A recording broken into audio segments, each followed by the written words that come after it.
Milliy sertifikat imtihonlarida siz ham yuqori ball olishni istasangiz, bu kabi grafikli savollarni yecha olishingiz shart.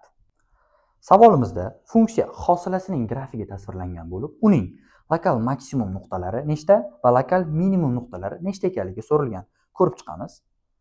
Funksiyaning maksimum nuqtasini topish uchun uning hosilasining grafigi musbatdan manfiy tomonga o'zgargan bo'lishi kerak. Minimum nuqtasini topishimiz uchun hosilaning grafigi manfiydan musbatga tomon o'zgargan bo'lishi kerak. Birinchi x o'qini kesib o'tgan nuqtaga qarasak, yuqori qismimiz musbat, pastki qismimiz manfiy.